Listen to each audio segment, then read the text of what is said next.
Pada soal pertama yaitu jelaskan bagaimana peran akuntansi dalam organisasi sektor publik. Peran akuntansi dalam organisasi sektor publik yaitu untuk memberikan informasi dan laporan pengelolaan keuangan. Akuntansi menyediakan informasi yang diperlukan untuk pengelolaan keuangan yang tepat, efisien, dan ekonomis, serta sebagai sarana yang dapat berperan dan membantu organisasi sektor publik untuk mewujudkan akuntabilitas publik. Yaitu akuntabilitas merupakan salah satu prinsip utama dalam sektor publik. Melalui sistem akuntansi yang baik, organisasi sektor publik dapat melaporkan penggunaan anggaran pendapatan dan belanjaan daerah atau APBD secara transparan. Pada soal kedua, yaitu jelaskan penganggaran dalam laporan keuangan sektor publik. Nah, penganggaran adalah suatu proses atau metode untuk mempersiapkan suatu anggaran. Penganggaran dalam laporan keuangan sektor publik merupakan proses politik sehingga manajer sektor publik dituntut untuk memiliki political skill di samping pemahaman teknis akuntansinya. Nah, penganggaran sektor publik terkait dengan proses penentuan jumlah alokasi dana untuk tiap-tiap program dan aktivitas dalam satuan moneter. Nah, tahap penganggaran menjadi sangat penting karena anggaran yang tidak efektif dan tidak berorientasi pada kinerja akan dapat menggagalkan perencanaan yang sudah disusun. Nah, anggaran merupakan managerial plan for action untuk memfasilitasi tercapainya tujuan organisasi. Pada soal ketiga yaitu jelaskan peran dan fungsi akuntansi dalam lingkungan parpol.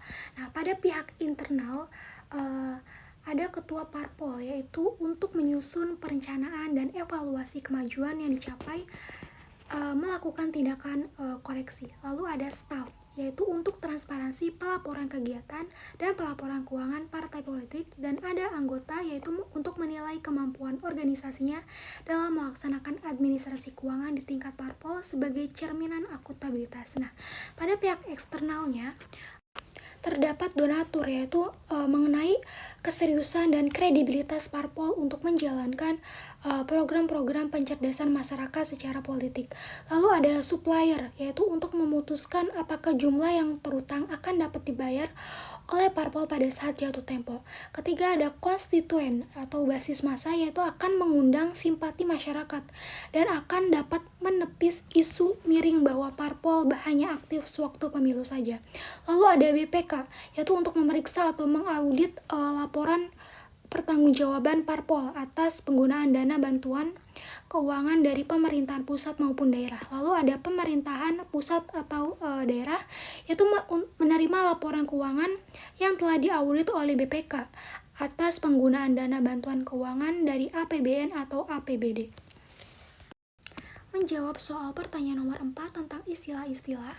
Pertama, ada istilah pelaporan retrospektif, yaitu merupakan praktik penyajian atau pengungkapan laporan keuangan yang mencerminkan perubahan dalam kebijakan akuntansi, estimasi akuntansi, atau koreksi kesalahan yang telah terjadi pada periode-periode sebelumnya. Nah, tujuannya untuk memonitor kinerja dan mengevaluasi manajemen, memberikan dasar untuk mengamati tren antar kurun waktu, pencapaian atau tujuan yang telah ditetapkan, serta untuk memberikan gambaran yang lebih akurat dan konsisten tentang posisi keuangan dan hasil operasi entitas, sehingga pengguna laporan keuangan dapat memahami dampak perubahan kebijakan atau koreksi kesalahan pada periode-periode sebelumnya.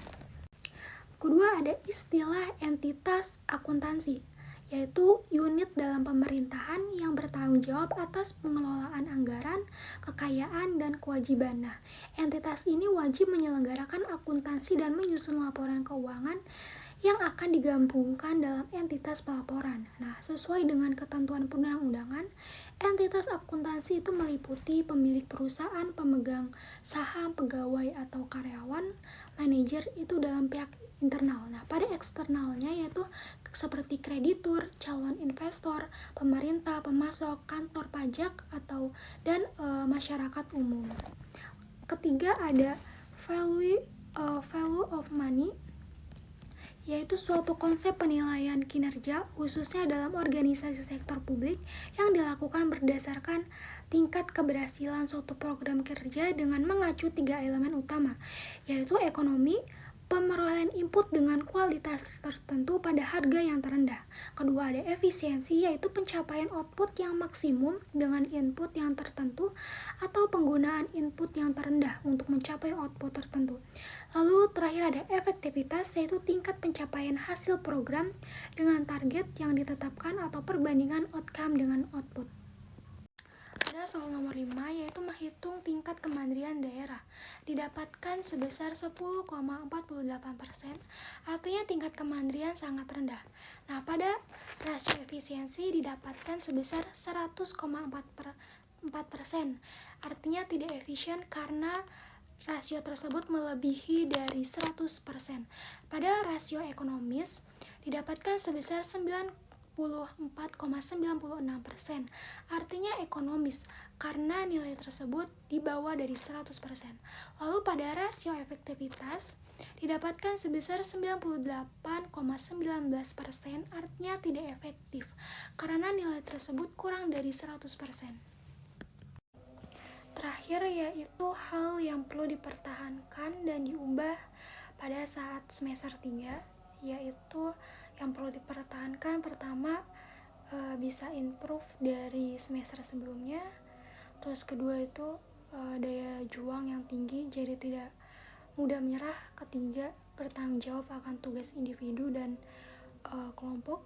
Keempat, itu tidak pernah bolos masuk kelas. Kelima, tetap mementingkan kuliah daripada organisasi. Lalu hal yang perlu diubah yaitu menunda-nunda tugas kuliah dan menghilangkan rasa malas. Mungkin cukup sekian dan terima kasih. Wassalamualaikum warahmatullahi wabarakatuh.